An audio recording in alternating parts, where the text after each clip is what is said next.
বিসমিল্লাহির রহমানির রহিম। আসসালামু আলাইকুম। সবাই কেমন আছেন? আলহামদুলিল্লাহ, আমিও ভালো আছি। তারপরও বলতেছি একটু অসুস্থ।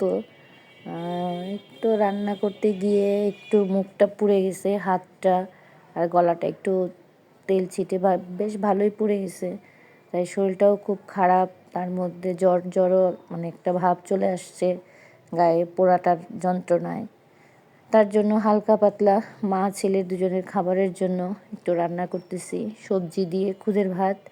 এটা আমাদের বিক্রমপুরের মানে একটা খাবার। খুদের ভাতটা একটু সবজি দিয়ে করে, আলু নতুন আলু, সিম, নতুন শীতের সবজি দিয়ে শীতের সময় করে, সেটাই করলাম। এটা আমার ছোটো ছেলেটা পছন্দও করে, তাই করলাম। আর একটু ভর্তা, এটা দিয়েই আজকে দিনটা সেরে ফেলবো। আর সেটাই আপনাদের কাছে তুলে ধরলাম। যদি ভালো লাগে, প্রতিবারের মতোই বলতেছি, যদি ভালো লাগে একটু লাইক, শেয়ার, কমেন্টস করবেন আর সাবস্ক্রাইব করবেন, কারণ আপনারা পাশে থাকলেই সামনে এগিয়ে যাব। তো এই চুলায় আমি আলুটা সিদ্ধ বসাই দিছি, আর এখানে খুদের ভাতটার জন্য সবজিটা আগে একটু ভাপে দিয়ে দিতেছিলাম, কিন্তু এখন চাল দিয়ে দিছি আমি। এখন এটা আমি ভালো করে একটু ভেজে তারপরে গরম পানি দিয়ে দিব, যাতে খুদের ভাতটা হয়ে যায়। আর খুদের ভাতটা এখানে হইতে হইতে আমি ওই দিক দিয়ে ভর্তাটাও তো রেডি করে ফেলবো, যাতে খাওয়া দাওয়াটা করা যায়। বললামই তো যে শরীরটা ভালো না, জ্বর একটা ভাব। জ্বর ভাব কি, জ্বরই আসছে পোড়ার ইটার যন্ত্রণায়। তো সবাই দোয়া করবেন, আমার পাশে থাকবেন। তো চাল ভাজা হয়ে গেছে, এখন আমি পানিটাও দিয়ে দিতেছি, গরম পানিটা দিয়ে ঢেকে দিব। আর ওই চুলায় আমার যথারীতি আলু সিদ্ধ, সিম সিদ্ধ হয়ে গেছে। আর শুটকি তো না, মানে মাছটাকেই আমি ভেজে ভর্তা করব।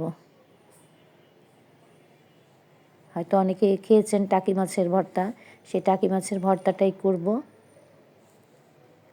সিদ্ধ করেও খাওয়া যায়, আবার ভাপ দিয়েও খাওয়া মানে ভেজেও খাওয়া যায়। তো আমি ভেজেই নেই, সেদ্ধ করে নেই না। এই তো মরিচ আর পেঁয়াজ ডলতেছি আমি, সাইডে আমি মাছটাও ভেজে রেখেছি, তো দেখতে পারবেন।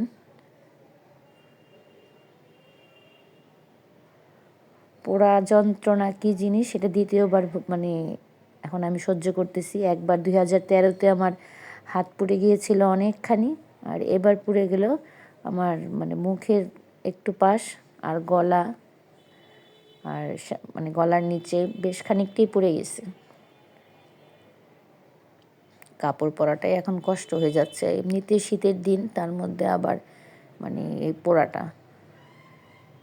এই তো আমার একটা ভর্তা হয়ে যাচ্ছে, পেঁয়াজ মরিচের ভর্তাটা হয়ে গেছে। এখন আমি মাছের ভর্তাটাও করে ফেলছি, এখন আলু ভর্তাটা করতেছি। ভর্তা আবার এক পদ দিয়ে হয় না, 2-3 পদের না হলে ভাল লাগে না, তাই এটা করছি। টমেটো ছিল না, টমেটো থাকলে হয়তো টমেটো ভর্তাটাও করতাম।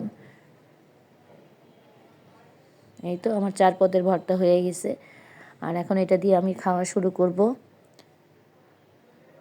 এই তো আমার খুদের ভাতটাও হয়ে গেছে, আমি নিয়ে আসছি একসাথে।